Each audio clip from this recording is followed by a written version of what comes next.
Hello, y'all. I am done walking. Don't judge me. Only did a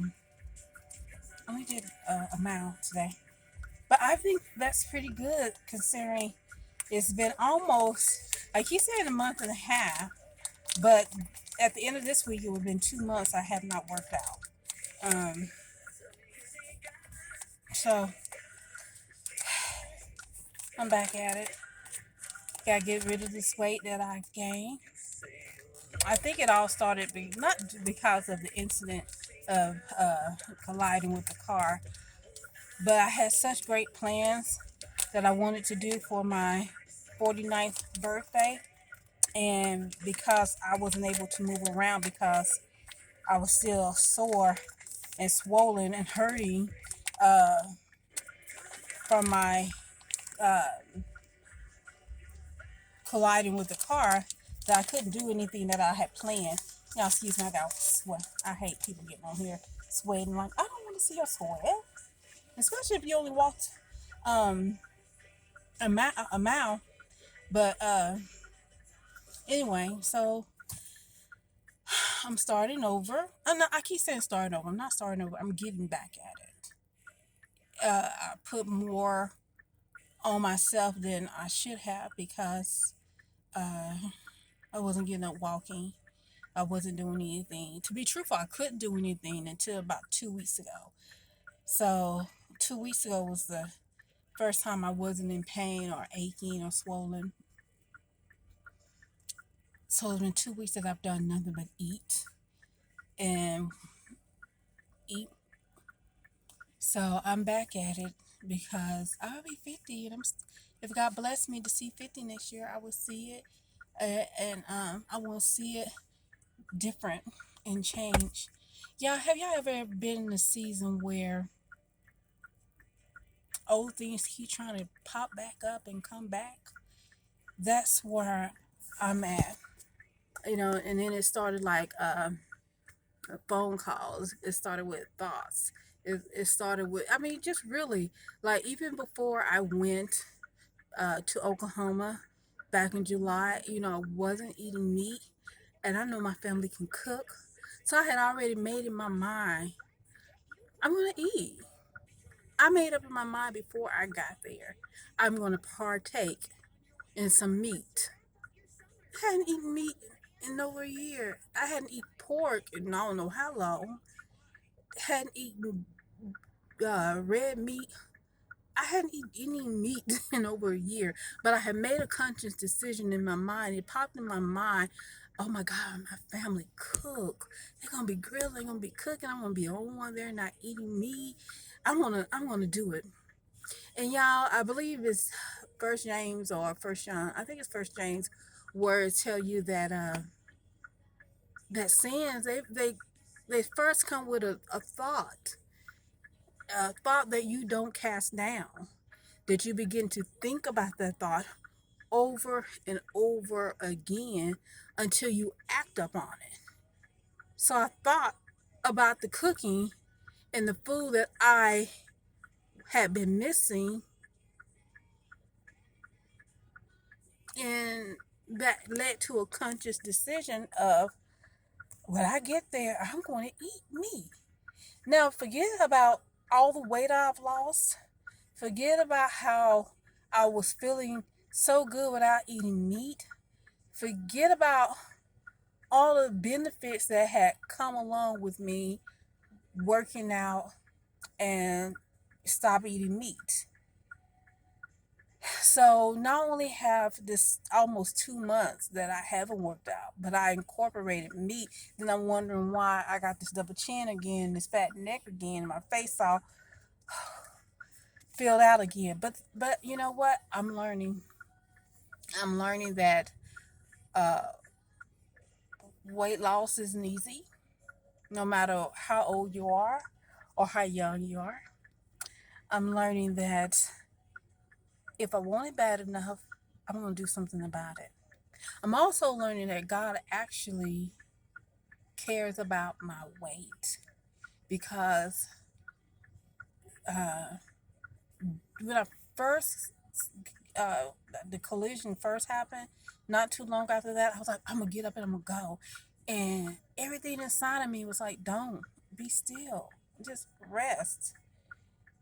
And I tried to get up and do it, and I hurt myself to the point where uh, my legs started having spasms. It went travel from my back to my legs, my hips, and everything was hurting. So I was like, ooh, maybe that was the Holy Spirit telling me to be still. But 2 weeks ago, I was sitting down and the Spirit said, get up and walk. And then throughout this whole 2 weeks, it's like, don't eat that.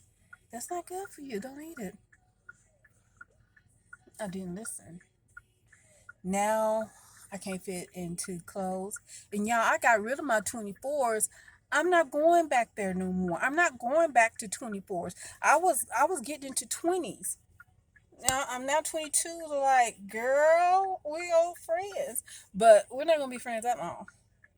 I'm gonna get this weight back off. And I'm gonna continue down my journey to do and be what God requires of me and asking me. And one of those things I'm learning is not to overexalt myself, not to overextend myself. That's the word. Not to overextend myself. If I can't do it, I can't do it. I have great intentions to do it, but this season in my life, um, I gotta do what God asked me to do. And this season of my life, I gotta make sure my 17-year-old is staying on top of her game, getting ready to graduate from high school. I gotta make sure that my health is right, my study and quality time with God is there, and then serve Him the way He wants me to serve Him, and not the way, um, not any kind of way that I want to serve Him, any kind of way, or any kind of way other people desire me. I got something in my hair to serve. Um, yeah, I'm still learning exactly what my purpose is in this world for God. Uh, I noticed that whatever it is, it doesn't include its weight. It doesn't include procrastination. It doesn't include trying to please everyone else. You know,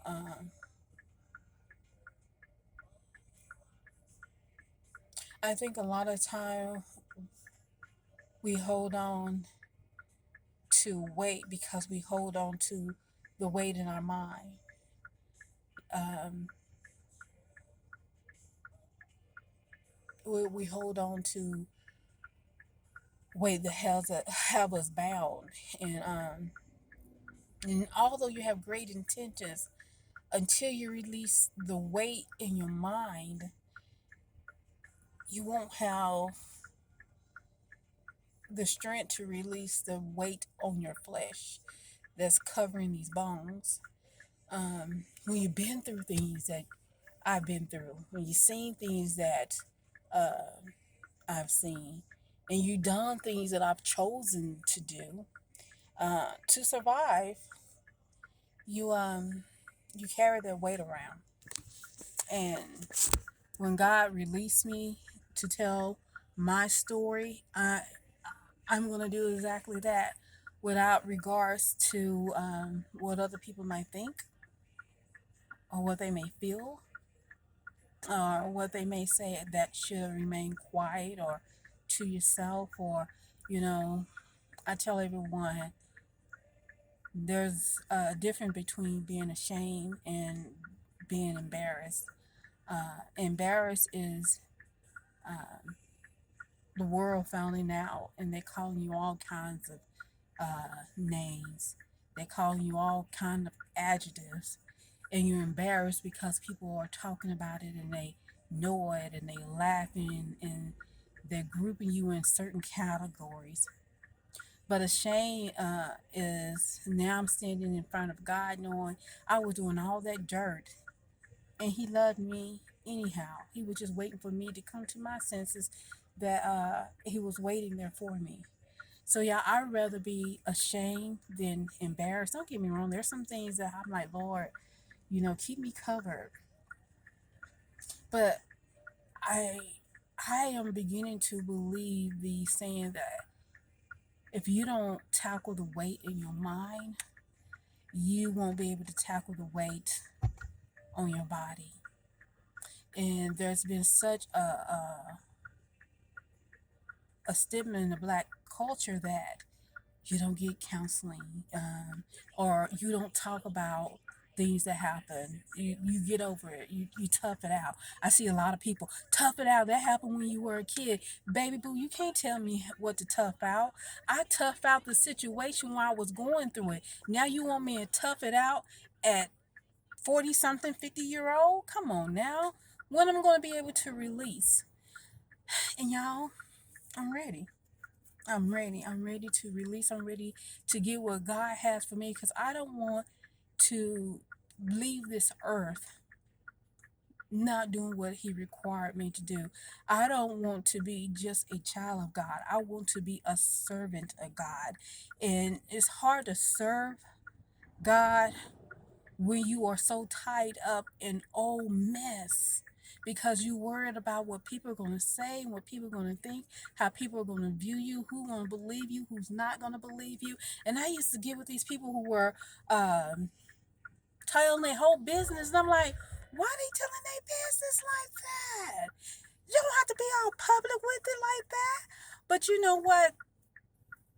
It's not they telling their business, they telling God's business because God delivered them. They given a testimony of how God delivered them and all the things they went through. And if we get out the stigma of, oh, you're talking or telling your business and everybody knows, then you're really not being grateful of what He's done for you. I had a coworker that passed, and she used to tell people all the time, if you give her too much praise, she was like, sugar, don't give me all that praise. God know where He delivered me from. I know where He delivered me from. And if you give me all that glory, you take from what He did. And then she didn't mind sharing. And I'm like, oh, I want to be free like that. But the thing about it is, I can be free like that. You can be free like that. And it's not about shaming anyone or making someone feel bad or telling business or friend business, family business or personal business. It's about being grateful for where God has delivered you from. The woman at the well, when Jesus told her her whole business at the well, and she went back to all the men folks, she didn't say, oh, y'all, I met this man. He might be the coming Messiah because he taught. No, she said, because he was able to tell me all of my business. So she had to make it be known and testify that she was delivered because God knew her business, healed her from it that fast, and then she was able to go back and tell him He knew all of my business, y'all. She couldn't hide the fact.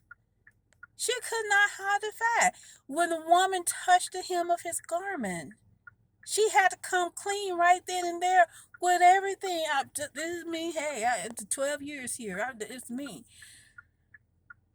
That's testimony. So we got to get out of this thing that we're telling our business. We're telling family business. We're telling job business. Now, don't go in here and give no classified job information. Don't do that. Don't go in and telling everybody else business. You tell your testimony. You tell what God has delivered you from. You tell your side. Everyone's not going to agree with your side because everyone wasn't there. And everyone's going to say, hey, I remember when she did this and when she did that, or when he said this and he did that, and she know that she was, and she, that's them. That was them. When Jesus came on the scene, it's like, what's good can come out of there? No. Isn't he just, isn't that Joseph's son? No. Everyone is not going to agree with you. But I'm at this point, I want it gone. I want to be free. I want to be able to stand flat foot in the mirror and look at myself knowing that I'm free of every baggage and of every weight that have me bound. So I'm saying more, and I feel like I'm going on and on without saying a lot. But this has taught me is one, if it's bothering you in your mind and you keep thinking about it, you got one or two things to do. You have it to act out in a negative way that will gain weight back on you, and you will go back to your old ways. And don't get it twisted, your old ways are sitting right there waiting for you to give up. Or you can turn it over to God and trust Him with it all. So I only did a mile today. I got to get back into training. I got to get back to what I know God is calling me to do. So you all be encouraged no matter what. Be encouraged. Um, there's some things we just got to stop doing. If it is affecting your health, your mental state, your your spirit, it's just some things we just got to stop doing, y'all. We got to stop doing it. And weight has been a big issue for me because body image has been a big image for me. From 3 years old, from being touched to um, taking Dick Gregory uh, diet at 12 and 13, this weight is screaming to get off. To all the decisions I made in my life in my 20s and 30s, y'all, it's not even cute. Um, so with that said, you know what? Do what God asks you is telling you to do, and just trust Him. Trust Him. If He say be quiet, be quiet. If He say talk, talk. Do what He say, because He was telling me to get up and walk, and I wasn't walking. He was telling me not to eat that, and I ate. And I am a firm believer that whatever God is telling me to do or not to do is for my best interest, not just for my body, but also for my spirit. You all have a blessed day, a blessed evening, and I will talk to you later.